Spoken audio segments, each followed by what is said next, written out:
It's too bad she won't live. But then again, who does?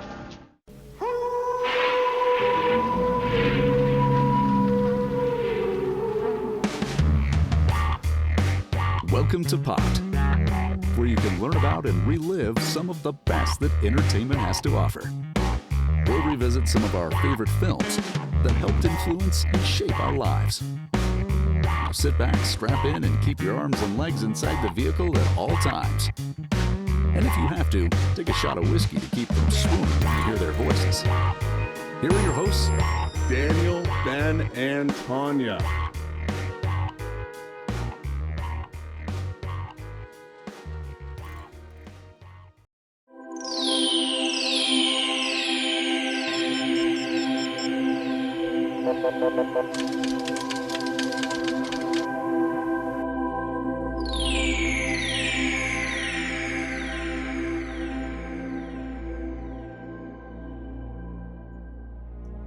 In 1982, the dystopian science fiction thriller classic Blade Runner was released into theaters. The setting is an overpopulated, overpolluted Los Angeles in the future year of 2019, where giant ziggurats and fire-belching smokestacks populate the landscape. Do Androids Dream of Electric Sheep, the novel by Philip K. Dick that would inspire Blade Runner, was published in 1968, set in the far-off year of 1992, after a nuclear war had decimated animal life. The novel follows Rick Deckard, a California bounty hunter hired to expire rogue Andes. Blade Runner polarized critics and underperformed at the box office. It was considered a commercial failure, bringing in only $41.6 million versus its $30 million budget. Despite that, it's heralded as the principal template of neo-noir filmmaking, as well as the foundational paragon of the cyberpunk genre. Blade Runner's unique score was composed by Vangelis, who gained fame from his previous work on Chariots of Fire. The American Film Institute nominated his work for Blade Runner and Chariots of Fire for their list of the 25 greatest film scores. Many actors, including Dustin Hoffman, Gene Hackman, Sean Connery, Jack Nicholson, Paul Newman, Clint Eastwood, Tommy Lee Jones, Arnold Schwarzenegger, Peter Falk, Nick Nolte, Al Pacino, and Burt Reynolds were considered for the lead role. It ultimately went to Harrison Ford. Rutger Hauer, on the other hand, was the only actor considered and cast for the role of the hyper-violent yet contemplative Roy Batty. In fact, Ridley Scott cast him based solely on his performances in other films and had never met him. One of the film's most iconic lines is uttered by Hauer, known as the Tears in Rain speech. It was written and partly ad-libbed by Hauer himself. Blade Runner's extremely intentional metropolis visually places the wealthy living above the rest of the populace. It's an industrial nightmare, with giant ziggurats figuratively reaching towards the sky. The symbolism is not subtle, and the underlying themes of humanity, inhumanity, and environmental destruction were prescient concerns of the writers in their time.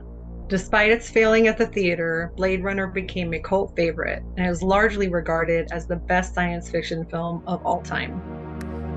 It is a success visually, thematically, and technically, yet Blade Runner had its problems.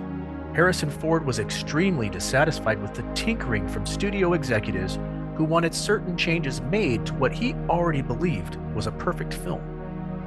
Ford's consternation with the revision was a thorn in the side of director Ridley Scott, who considered Harrison to be one of the most difficult actors he'd worked with to date.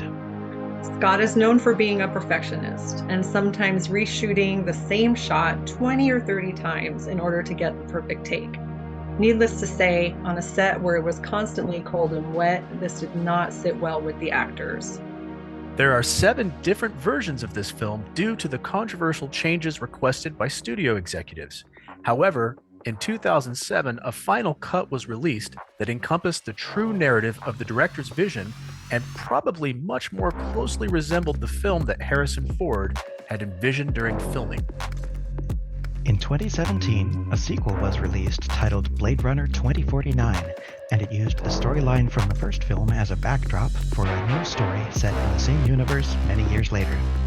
Blade Runner remains the gold standard of cyberpunk, dystopian, futuresque masterpieces. Despite all of the struggles involved in making the film, it has persevered and has earned its place in cinematic history.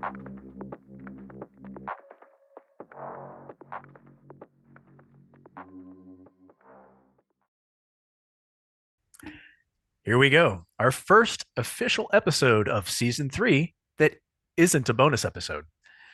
Before we get started, I'd like to give a shout out to our Patreon subscribers, who are Joe Addy, Rick Rigoli, and Susanna Reeves, and Victor, whose last name shall remain a mystery, and our newest Patreon subscriber, Shannon Womack. Thank you all for your patronage. We have been making special monthly episodes in the off season for them, and will continue to do so during our regular season. So far, our Patreon episodes have been Andor, Knives Out, and Glass Onion. Patreon members, depending on their level of support, get the free episodes and swag that comes with their tier after 3 months. If you'd like to support our show, head to our website and you'll find a direct link to our Patreon on the top right that says support. You'll also get this really cool and shiny shout out on our show. I've begun releasing in parts the Curtis Armstrong interview that we did towards the end of our first season and putting them up on our YouTube page. And right now, I've got 3 parts up there. You can also find them on our website, podcast.com. But please go to those videos, watch them, click like, subscribe to our YouTube. That would be really helpful right now, as we're trying to get noticed by some of the conventions so we can set up a table there and meet people in person. We also want to do some contests that'll be really cool. We're going to give away some really cool items. I'll show you one of the items that we're going to give away. As we're doing the episode later on the season, The Expanse, we're going to be offering these little desktop dioramas of the Rocinante. Can you see that? Not quite. Nope. There it is. Oh, Little hold bit. on. Sort of. It blinked in and out of existence. Is it because of the backdrop? I think so. Oh, look at maybe. Yeah. Oh, here we go. I'll move it right in front of me. There you go. So it's a little desktop diorama that you can put on your desk, or anywhere really, I guess. I guess you could put it in your bathroom if you wanted, or your kitchen. Oh, anyway, we're gonna have those. We're looking at getting a whole bunch of other things, like DVD box sets and potentially like a Mandalorian helmet or 2, and putting those up for raffle. So if we get into the conventions, we'll be doing the contest at the conventions. If we can't get in the conventions, we'll be doing it on either Facebook or one of those live edits where we can draw and do the names there. And we'd like to involve all of you and let you know how you can be in that contest. We'll reveal the way you can enter later on the season. Right now, just know that that's coming up. So we're working to get you some pretty cool things and earn that support you've been giving us. Wait, don't we already earn their support by doing these episodes? Either way, thank you very much for all of your support. Yeah. That's what I meant. Okay. So, yeah, without any further ado, we're here to talk about Blade Runner. Now, Blade Runner to me, I'm going to just kibosh the whole thing later with the pops. Blade Runner is probably my favorite film of all time. And I'll just say that right off the bat. So you kind of already know where I'm going to go. But there are certain reasons why Blade Runner is my favorite film. A lot of them have to do with the music. Vangelis soundtrack is absolutely mesmerizing. The film itself is hypnotic. It's dark, but beautiful at the same time. And the motifs and symbolism in Blade Runner are something that grabs me as a film viewer. When I watch movies, it's these type of elements, these type of things that pull me into a film. Before I get into all the symbolism and motif, kind of want to get your initial impressions of what you thought of Blade Runner. We'll start. Tanya, you want to start? Sure.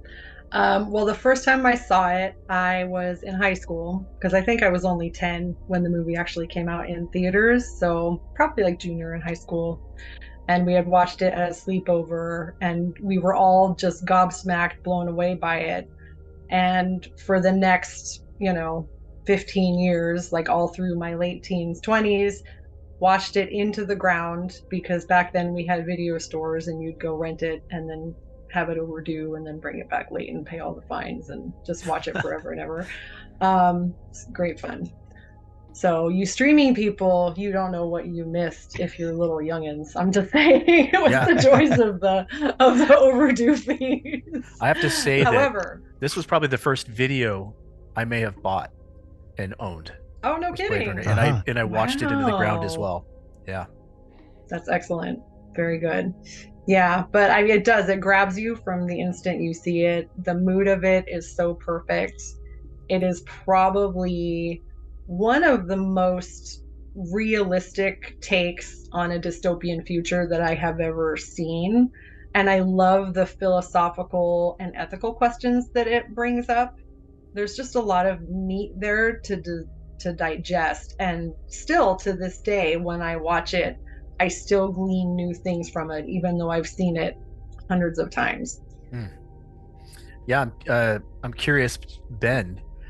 I know you're not much of a time travel person film, but how or time travel film person, you get the words in the right order there, but how are you about films that take place in the future? Oh, I'm perfectly fine with films that take place in the future. And this one is absolutely one of my tippy top favorites of all time. I think you and Tanya both touched on things that I would say about it. Without giving away how many pops I'm going to give the movie, this is a perfect film. It absolutely just is. It didn't give away anything. No. Yes, my pop score is still up in the air completely. One of the things that I absolutely love about this film that has not been mentioned yet is the fact that, yes, it is a dark feeling film, definitely a dark story. But in order to make it feel dark, they didn't turn the lights down to the point where you can't see it. Batman. We can still see everything that's going on. It is so incredibly well done. I don't have enough positive words to say about it. Excellent.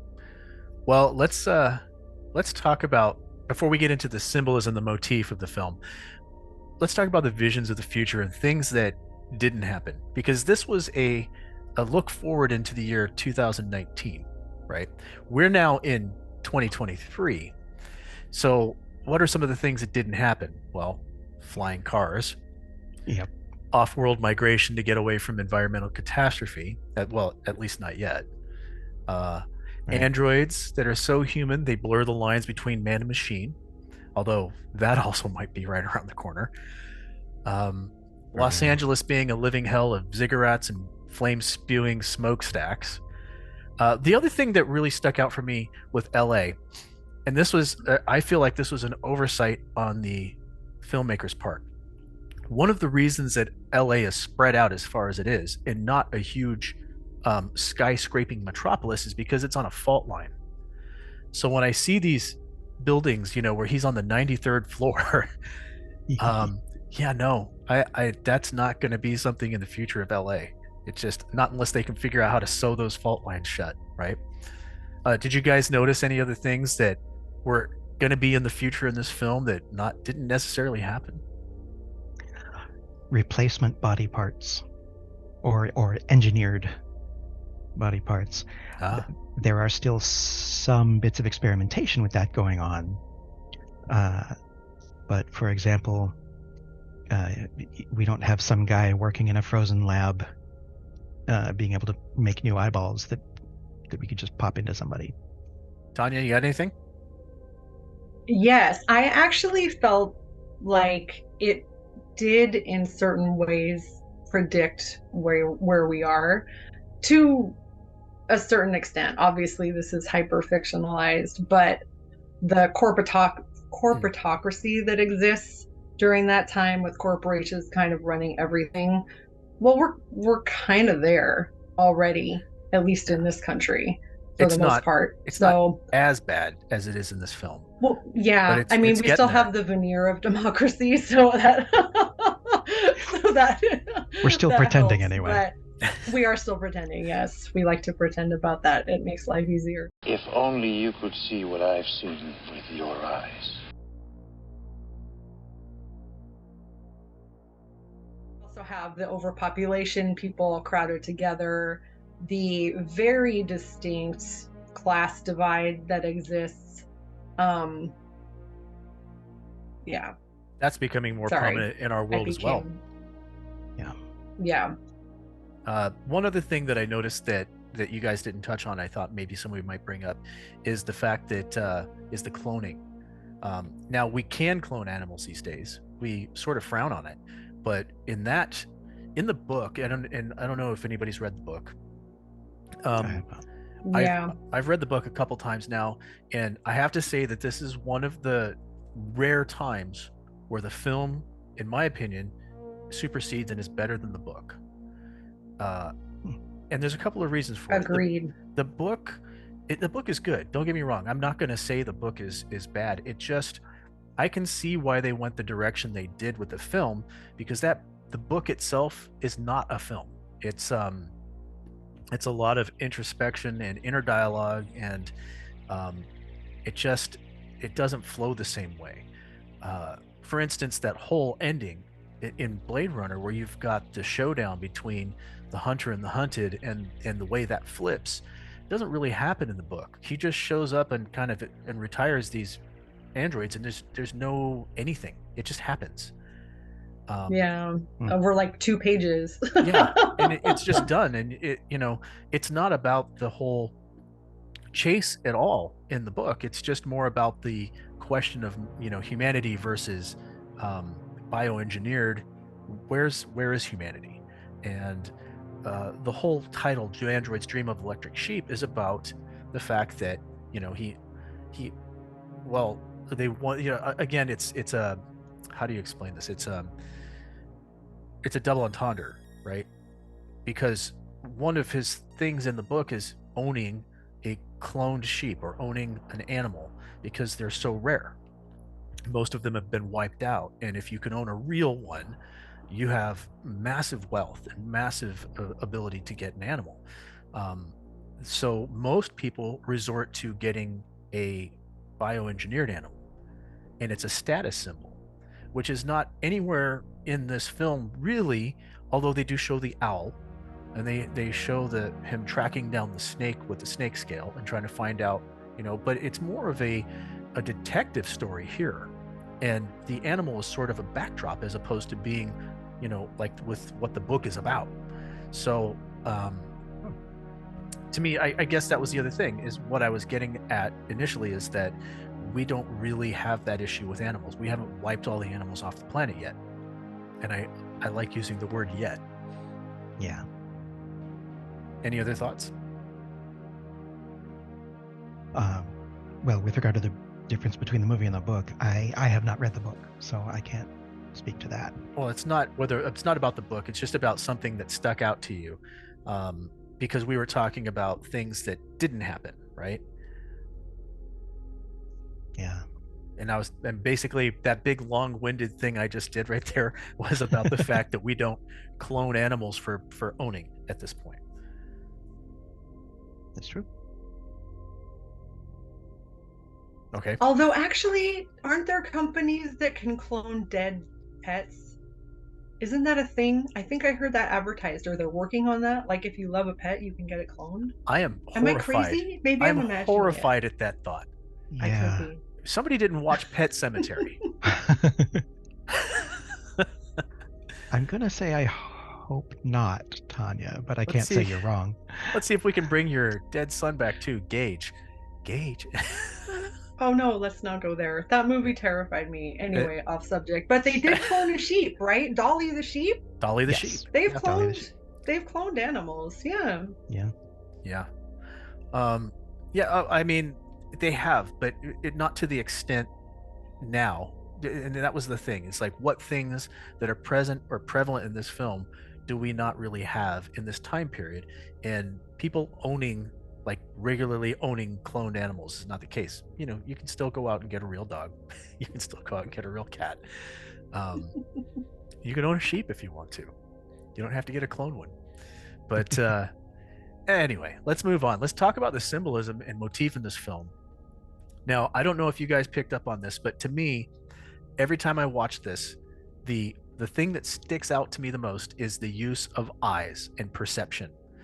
Eyes and perception, I think, are at the crux, the absolute center of what makes this film work.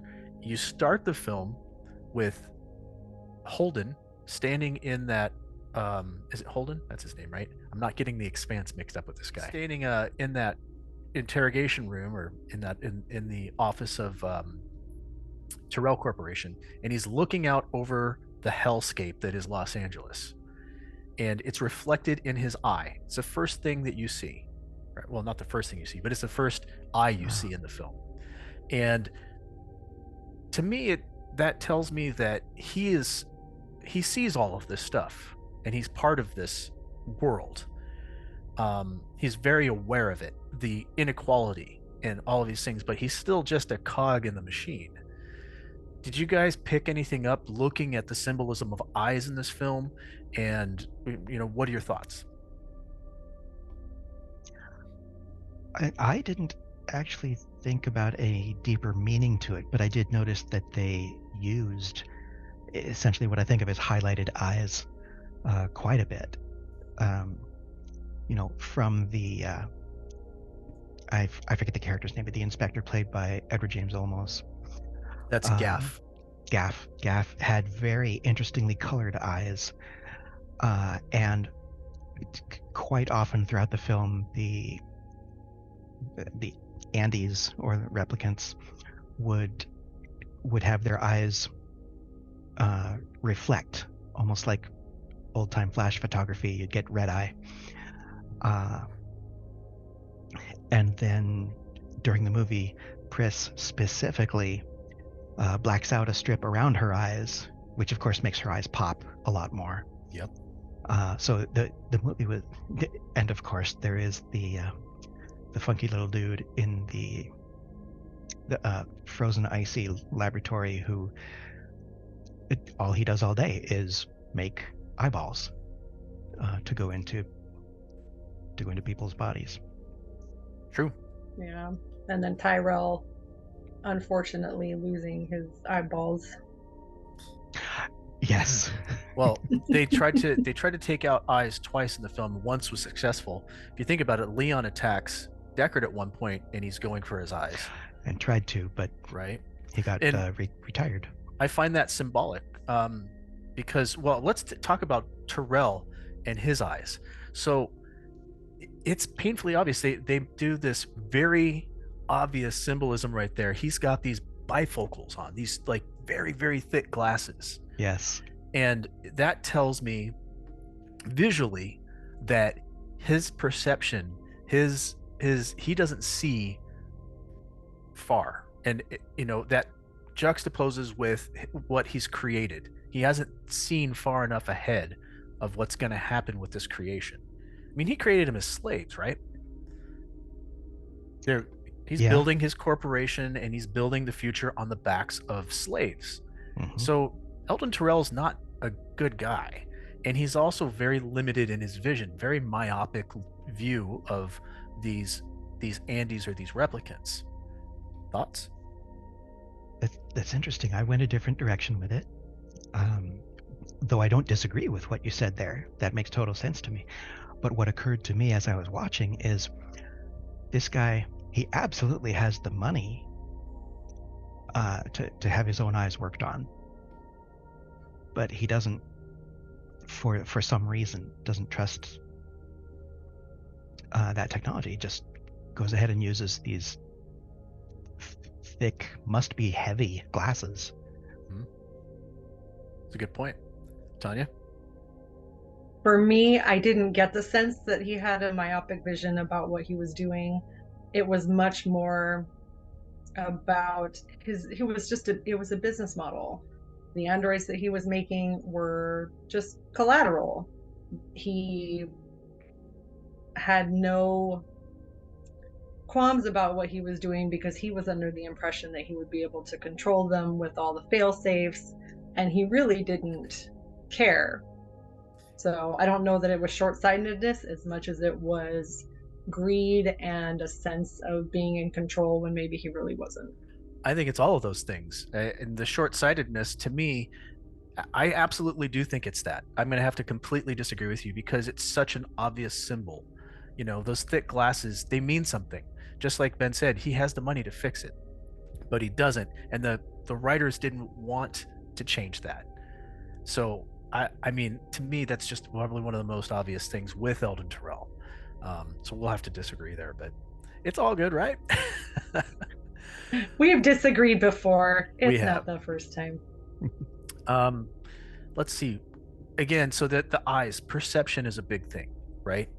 The way people see themselves and the way the hunter sees the Andes, the androids. If you notice the way this goes, it's a lot about connection and perception and empathy. A lot of the empathy is being shown by who in this film, and we got to wonder: are these androids, or these, you know, androids supreme of electric sheep, or these replicants? Do they deserve to be treated like humans? I mean, they killed a bunch of people so they could come back because why? They have a short lifespan. There's this 4-year lifespan built into them to prevent them from becoming too human, right? And if you watch this film, who sticks out to you the most as having the most empathy? Batty, for me. He for me is the most empathetic character of the entire film. Yeah, fully agree. Yeah, I'd agree there too. And it comes across in many different ways. You see him truly mourn the loss of his companions. And obviously in the end, he shows empathy for Deckard, the man who killed all of his friends, probably because at that moment he appreciates life more than he'd appreciated it up until that point. But I find him probably the most compelling character in this, and it's nice because throughout the film you're thinking, this is the bad guy, this is our antagonist, right? And he's dangerous. He's the combat model. He killed 23 people off world, then he came here and he kills Eldon Tyrell, he kills JF Sebastian, you know, and JF Sebastian, who had befriended him. And it's you think of him throughout this film as this sinister android who needs to be put down, and then they flip it completely on its head in the end of the film, and suddenly you realize, oh my god, is he really the bad guy? Yeah, it's definitely a nice, as you said, it's a nice flip. Yeah, I think cinematically this is probably one of the most successful flips that I've seen, where they didn't just like, oh, suddenly this guy wasn't the bad guy after all. This one makes you think about it. You have to sit there and you process, and I think that's what got me when I was watching this film. I think, what was I, 11 years old when I first saw this film, and it stuck with me so much because it really made me think about, you know, what do we consider human? And the whole concept of this character at the end, you know, I don't know if I fully grasped the first time I watched it that Roy Batty wasn't necessarily the bad guy. But as time went by and I started analyzing it more because I watched it so much, I started to think about, well, wait, Deckard's kind of a dick, you know.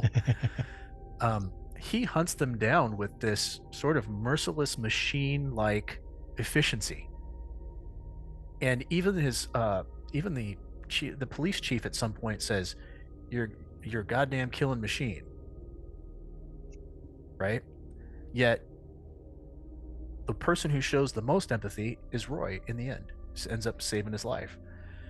I mean, what are your thoughts on that?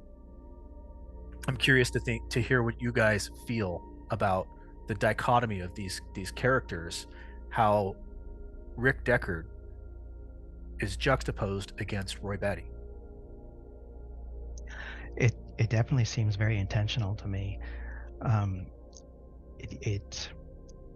It gave me a sense throughout the entire movie, and as you said, not so much when I was really young and saw it for the first time, but the subsequent times that I have seen the film. The film is an exploration of the difference, the dividing line, if there even is one, between human and non-human. What actually makes someone a human being versus not. Right. And then also the difference between being human and the quality of humanity in a person. And they absolutely did show Roy Batty to be a better human than many that anyone in the world today could think of. I was going to say, I'm wondering if we had caught him earlier in his lifespan,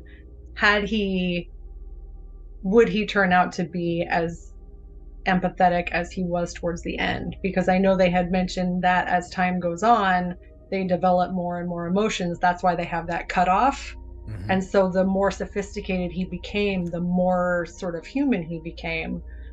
So, like, what does that look like? Did he develop a consciousness, a soul? More human than human is our motto. What would you define that as? What level of respect do you give that versus a human being? It's very interesting. It's like very interesting. When does that switch flip? Yeah, if you think about the ending of the film, when he gives that speech, the Tears and Rain speech, which to date, to me, is probably one of the best like death speeches ever a character has ever given on film. And to think that he had altered the original script considerably. The original script, I don't know if you guys have seen that, but that speech is like, I don't know, 4 times as long, and it's filled with a bunch of techno jargon. It's totally impassioned. And Rutger looked at it and said, "Hey, do you mind if I change this?" And the original writer was like, "Sure," but in his high voice, because you're tinkering with something that I've written. But the thing is after he heard what Rutger did with it, he was very impressed and said, "Oh, I can't imagine it any other way." And what Rutger did was take out all of the junk and keep in the experiences, those human experiences he had, right? His memories that were so important. And at this point in the film, he's showing or he's expressing his own memories to Deckard, and not the implanted memories they gave him, right? He's talking about attack ships on fire off the shoulder of Orion, sea beams glittering in the dark near the Tannhauser Gate. And that little bit at the very end that he puts in there, all those moments will be lost in time, like tears and rain. He put that in there. That was not in the script. Nice. And it's probably one of God bless him. Probably one of the most beautiful sentiments. And it honestly, if you're going to talk about Blade Runner, I feel like that moment makes this film. I've seen things you people wouldn't believe.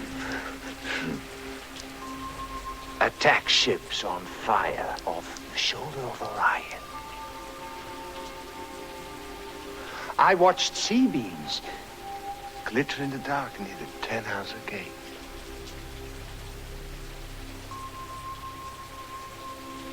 All those moments will be lost in time,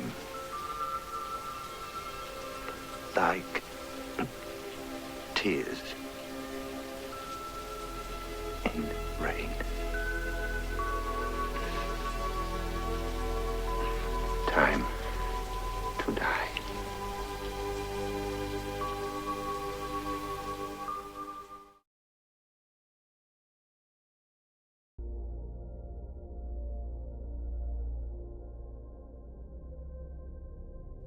It really is it's the capstone on top of it. It just really makes the film.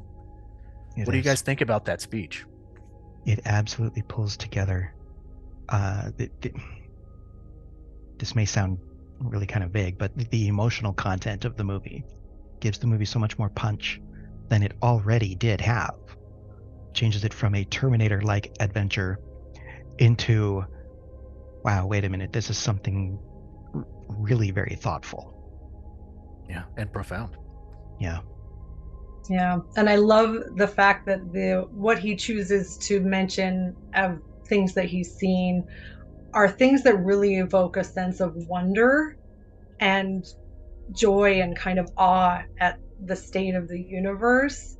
And that's kind of echoed too in this really small moment where Batty is leaning out of the window and then the rain is falling on him. This is before he goes up to the rooftop, and he takes a moment and just leans his head out and lets the rain fall. And there's just this moment of pure joy of experience that was just really, really delightful. And that, I think, ties in really well with his speech, just really cherishing his own existence.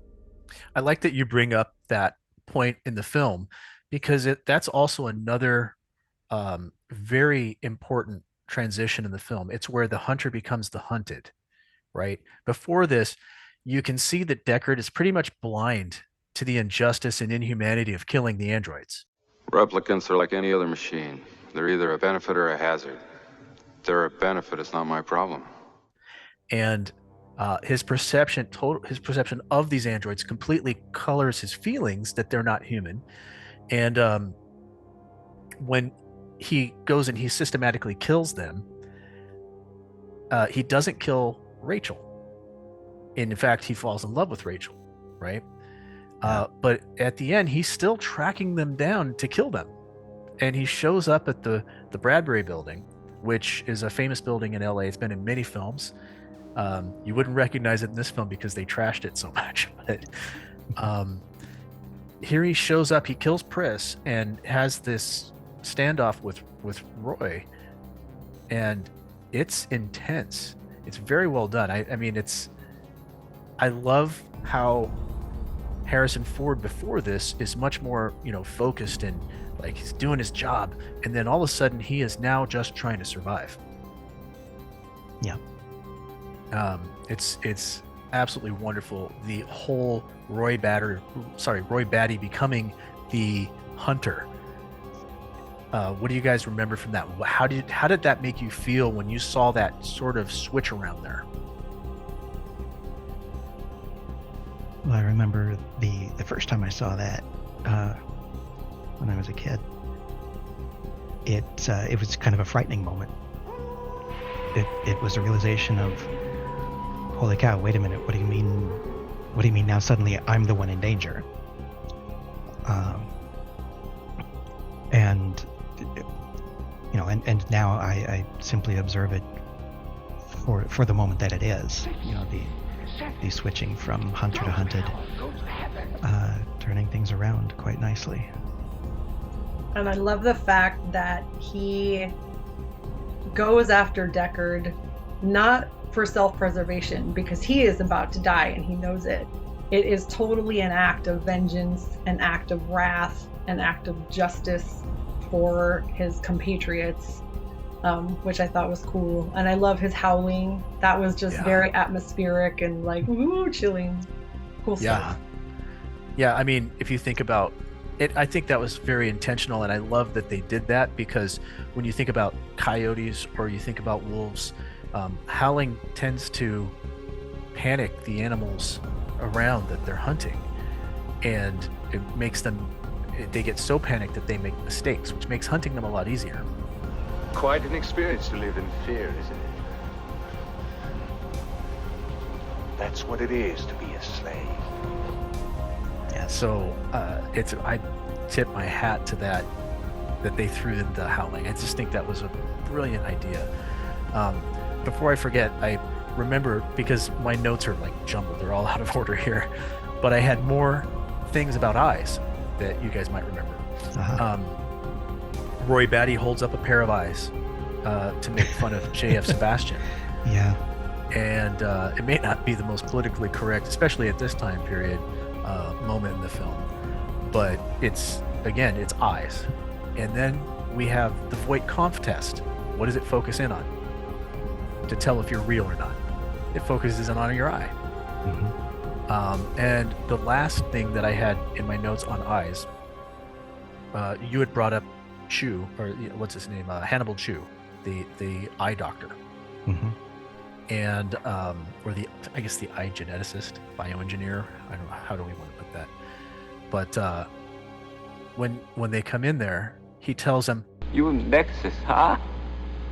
I design your eyes. Sure. If only you could see what I've seen with your eyes. Yeah. okay, next to the Tears and Rain speech, I think that's probably my next favorite line in this film. It is another powerful moment. And something else that has occurred to me while we've been talking about eyes. I mean, there's the age-old folk wisdom that says the eyes are the windows to the soul. Yes. So we're very much exploring the idea of, do manufactured beings have souls? And then considering what we do to these sentient beings, do we have souls ourselves? Very good point. Very good point. How about you, Tanya? Oh, well, I just wanted to mention too, one of my second favorite line, aside from the Tears and Rain, is the quite an experience to live in fear, isn't it? That's what it is to be a slave. Yeah. Yes. That line, I have goosebumps still. It's just such a powerful line. I actually almost made that my senior quote in the yearbook, but I ended up going with Peter Murphy lyrics instead. But I love that line. It's fantastic. Wonderful. There's so much we could talk about with this film, and we're not going to have enough time to get into all of that.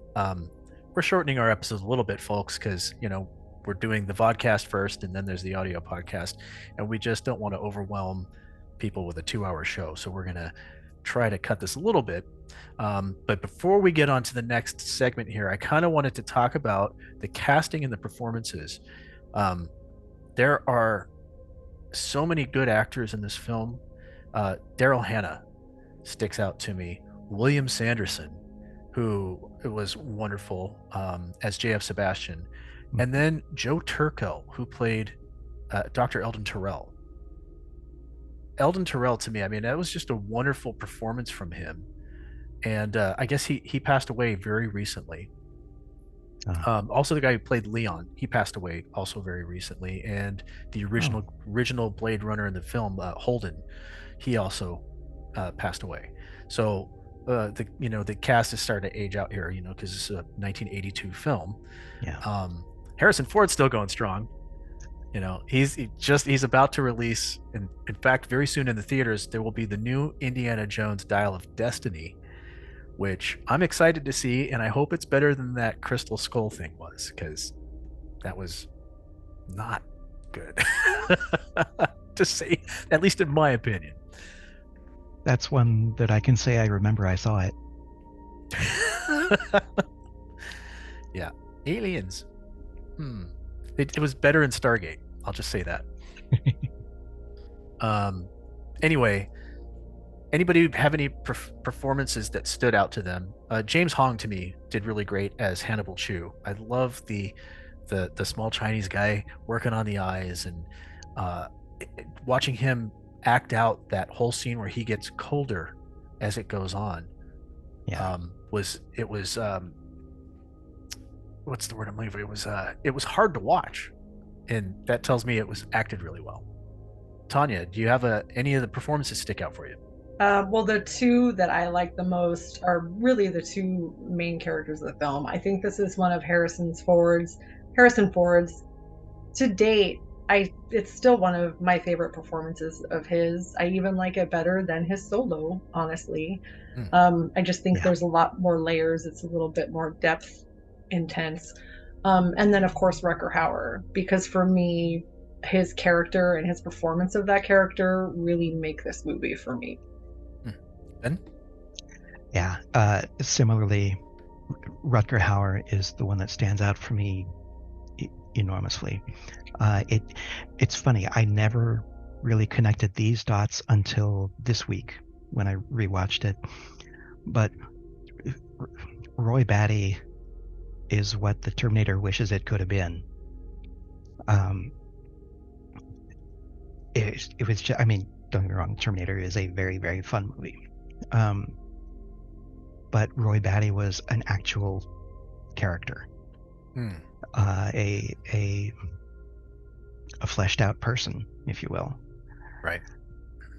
He made the scary villain into, oh my goodness, wait a minute.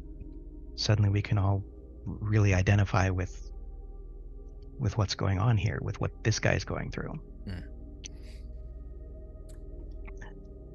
Yeah. So Roy Batty was Rutger Hauer's favorite role in his career. Nice. And it's really wonderful to know that. I believe he also passed away a few years ago.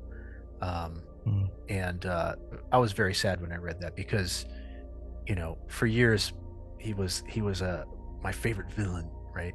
Quote unquote villain. Yeah. But he also had been on other things like True Blood, and he did a couple of his own standalone films, but nothing really ever reached the level of this film. This is a hard act to follow as an actor. Yeah. I mean, the performance was perfect. I mean, flawless. This is a flawless performance. If I was to like do a list of actors and flawless performances, this would be up in the top 3, if not the top performance. So, yeah. Anyway. The other thing before we move on to the next segment is the music. Vangelis. Vangelis also passed away just recently.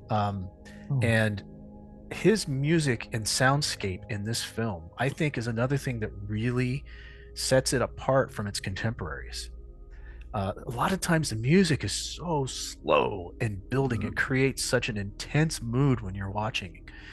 Everything, even from that opening segment with that slow, drawn-out electronic string section and the blowing up smokestacks, you know, to the light bell tinkling sound when he's alone in his apartment, and then the sort of sexy saxophone when he's talking to Rachel. What do you guys recall from the soundtrack, and how did it move you, or did it move you? Oh, the soundtrack was phenomenal. And I think it was ahead of its time, very sort of a precursor of what we see a lot in scores today, or even just within the past decade or so, this sort of random, long, drawn out, holding on noises for a bit too long to make you just slightly uncomfortable and curious. He did that very, very well. The use of sound in this film was great. And the little love song sax it's an earworm for sure. I since I watched it last, it's just been like diddling around in my brain. And I can't get it out. When I was watching it last night, Anita, when that came on, Anita said, what's with this weird porn music? And I said, babe, it's beautiful. What are you talking about? You know, you're killing my perception of this song, this music. Ben, how did the music affect you in this film? What did it do for you? Oh, it felt almost like being transported into the setting. This music, as Tanya said, other people doing movie scores have since been doing very similar things. I don't think anybody has done it as well. And I truly wish that Vangelis could have done more movies. He's someone who truly paints a beautiful picture with sound. Yeah, that encapsulates it almost perfectly. Nice work there, Ben. Thank you. You get a candy bar. You've earned it. Yay. That said, I think we need to move on to our next segment. I know that, dude. So our subject for today's I Know That Dude is J.F. Sebastian, the man J.F. Sebastian, played by William Sanderson. Now, I remember William Sanderson. I grew up watching him on television and was very familiar with him from the Newhart show, where he would walk in to the inn and introduce himself. Hi, I'm Larry. This is my brother Daryl, and this is my other brother Daryl. Yep. Just really fun characters there. And more recently, I remember him from Deadwood. I don't know if anybody's here watched Deadwood, but it's a wonderful show. It takes place during the mining era in the city of Deadwood, and it's gritty. It's really gritty. Sanderson plays a really cowardly character in the film, or in the series. Okay. And he's wonderful as always. What experience do you have with William Sanderson? How do you remember him, or do you remember him? I do remember him. When I looked him up, I was surprised to find how much other stuff he's done. The only thing that I remember him from was being Larry from the Newhart show, and yes, my brain instantly goes to Larry, Daryl, and Daryl. And so I was delighted to find out, oh my goodness, he's done all this other stuff. But that was the only show I remembered him from. He's done other things that I have seen. I just didn't take notice that it was him when I saw those other things. Well, I know Tanya remembers him from something else. So I think we need to hand the baton over to Tanya here, because I remember it too, but I know you want to talk about this, so I'm going to leave this one for you. Oh, indeed. Well, I will say, actually, before I get to that, the first thing that I actually consciously remember him from is Blade Runner. And everything subsequent from that, I'm like, oh my God, it's Sebastian! And I get all excited. I had actually forgotten that he was in the Newhart show until you said it. And I was like, God, that was him. That's awesome. So I'm glad that you sparked that little brain cell for me, guys. But people who watch us or listen to us know how deeply we love and appreciate Babylon 5 here at Popped. Babylon 5! He was in Babylon 5! Dastardly, down below, villainous guy, Deuce, who brought a really dastardly, villainous creature on board. Yes, he did. I don't want to give away too much, but he was great in that, and I loved him in Blade Runner, but I remember watching Babylon 5 specifically the first time it had aired, and I was like, hey, it's Sebastian, and it was just awesome. It was So he has a special place in my heart. But I will say, getting sidetracked, his performance as Sebastian in this movie was really phenomenal, and I wish I would have mentioned it when we were talking about performances, but he really evoked so much empathy and sympathy, and he was just someone that you kind of just wanted to hug, because he just had his little toys, and you're like, oh, you're just such this sweet little man, and you can't leave Earth because they won't let you, and it's very sad, and I just want to give you a giant hug. I have to say, having read the book, his J.F. Sebastian is so much more of a character than what Sebastian was in the book, at least to me. You get more background on who he is in the book, but he just, the emoting that you get from William Sanderson and the way he plays him, it makes you sympathize and empathize with him. Now, you're supposed to empathize with him in the book, but he's really just not even the same character in the book. Interesting thing is that William Sanderson wrote a book, and because we're doing The Expanse later, I thought the title of this book actually made me giggle quite a bit, because the book is titled Yes, I'm That Guy. Yep. And I imagine, that takes on a totally different meaning for us when we've seen The Expanse. However, I'm sure this has to do with the fact that people come up to him all the time, go, hey, I know you. Are you that guy? Yes, I'm that guy. Yeah. So here's a book I feel like I need to pick up and read. I really would like to get him an interview with him. I'm going to try to talk to his booking agent and see if we can't work that out. But from what I understand is that he's retired from acting. So who knows whether or not he's doing interviews. I mean, at this point, he's probably not promoting much of anything. I know he silenced his Facebook page recently as well, stopped posting on that. He had somebody running it. So we'll see. We'll see what we can do. But is there anything else? Is there anything else that anybody wants to say regarding William Sanderson? And by the way, I did want to bring him up as well during the performances, but I knew we were going to be spotlighting him. So I saw the bit on the book when I looked him up, and I thought that was really cute. It was a very clever title for his book. We could go on probably for a while, but we need to move on to our next little segment. Could have done without that.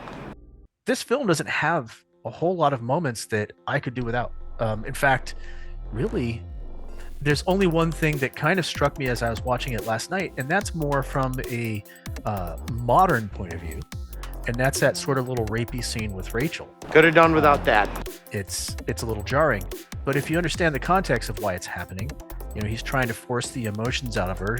She's completely devoid of emotion pretty much before that, except for the tear she, cries. But is that a real tear, or is that something that she's, just going through the motions of? Right. Is there anything in this film that you could have done without? I don't have something that I could have done without. I have one very minor moment of, wait, what? And it was during the rooftop chase. Where the heck did that white dove come from? Could have done without that. I believe it was from a cut scene. I'm almost 100% sure that it's from a cut scene. So I'd say 99%. I have to think it was.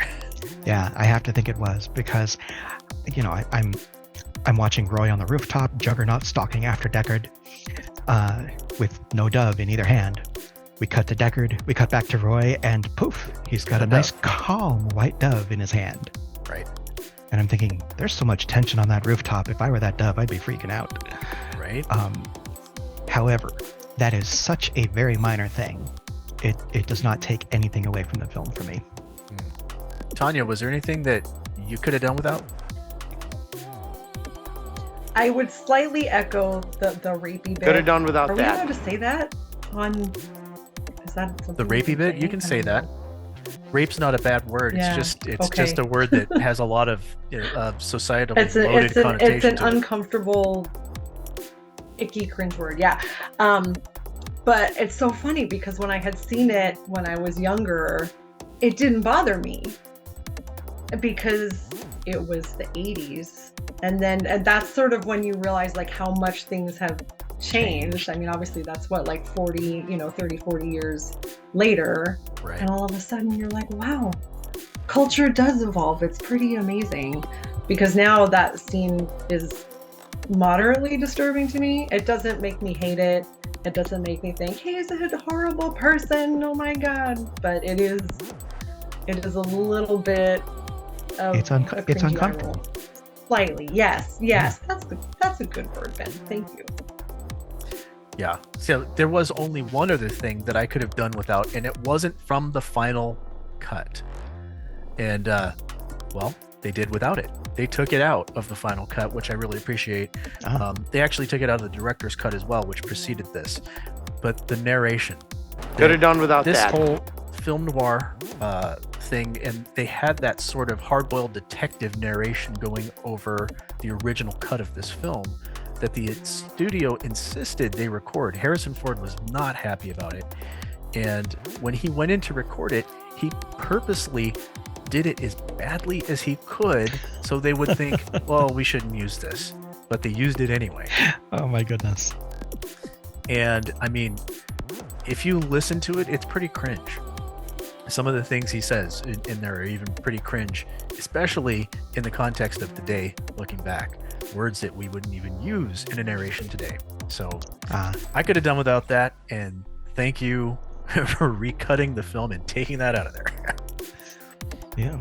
Tanya? I agree. Like that narration was horrible. And then when you finally get to see the movie without the narration, it is a completely different film. It actually allows the viewer to process things on their own terms.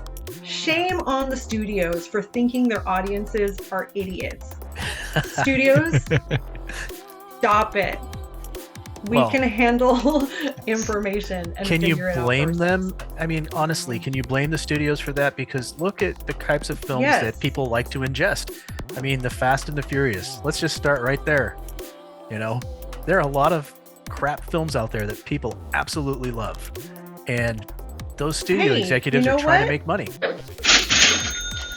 I get that, but this obviously was not going to be a blockbuster or like a summer blockbuster film. That was not what the nature of what this film was.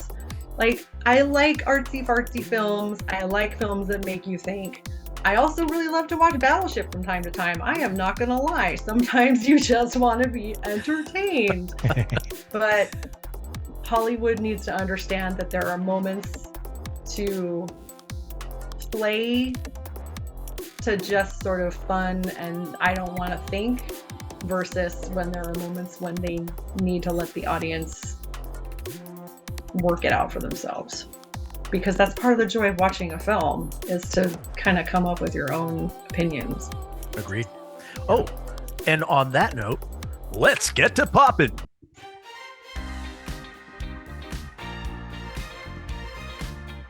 Yeah, great music, right? Ben, why don't we start with you? How many pops do you give Blade Runner? How many pops? Let's see. I don't know. It's a tough question.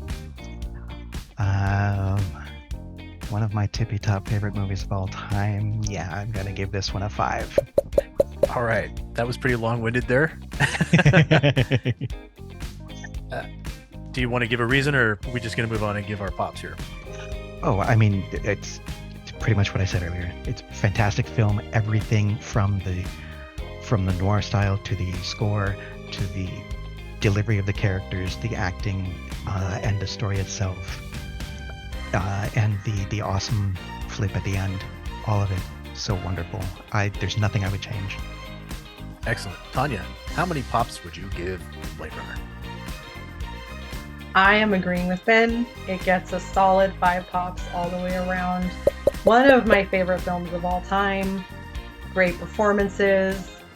Great. Even the effects, even though it was in the 80s, they still hold up. Visually, that film could have been made yesterday.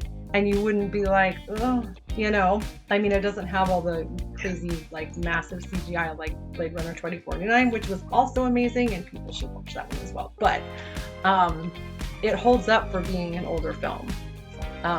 Just phenomenal. 5 pops. The only thing that makes me sad is that Atari, which was advertised and still growing strong in 2019, is no more. Long live Atari. Yeah. Well, Yeah. hey, that was one of the things Sad that we days. could have brought up that is no longer around, or didn't come to fruition today. Atari. Oh, that's right. I should have. I forgot about that until just now. But for me, this should be no surprise. 5 pops. It only gets 5 pops because I can't give any more pops. I would give it 10 pops if I could. This you say it may be one of your favorite films of all time. I'm pretty certain this is my favorite film of all time. And there's only a couple others that really come close to it or challenge it on any level.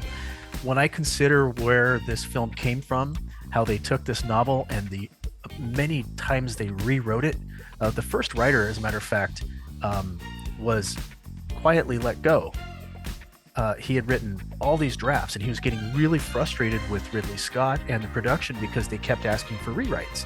They wanted to perfect this thing, and Ridley Scott, a perfectionist, was like, not sure about that. Let's go back and try it this way.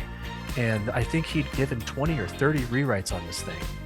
And he was getting really frustrated with it, to the point where he was walking out of rooms. They were having arguments. So Scott and the production team brought in another writer. His name is Peoples, who started writing according to what they wanted. And the original writer was sort of just let go, and he's part of the production crew. You'll see his name pop up as a producer. But yeah, he had some pretty hard feelings about it for a long time, especially when you consider how this film ultimately played out.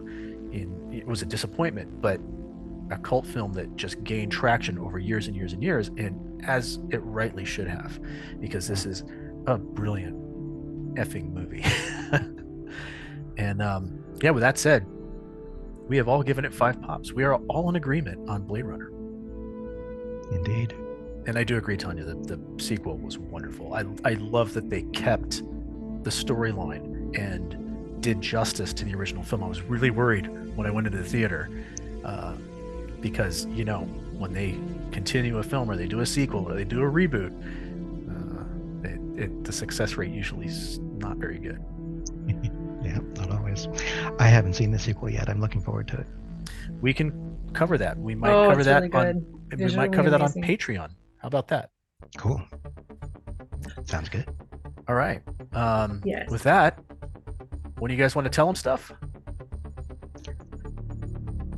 Ben does. I do not. Well, you don't have a script for it. I don't have the stuff in front of me to tell them. Don't worry about it. You know what? Go to our site, poppodcast.com. You can also find us on the socials, Facebook, Instagram, Twitter. We're on TikTok, but we don't use it very much. And YouTube. We are new to YouTube. Obviously, you're watching us there now. Please like and subscribe. It's really important to us to get those subscriptions and really to get those likes, because that's what's going to keep us going and get good talent on this show. God knows we need it. With that, Also, actually, I would say also comment. Let us know what we got right. Let us know what you think we got wrong. absolutely. We want to hear from you. We'd love the discussion to take place in our threads, and let us know what you think of not only the film but what we're doing. Is there something you'd like us to touch on? Is there something not touch on? Yeah, got you there, Ben. Anyway, and with that, we're off, and we're leaving as well.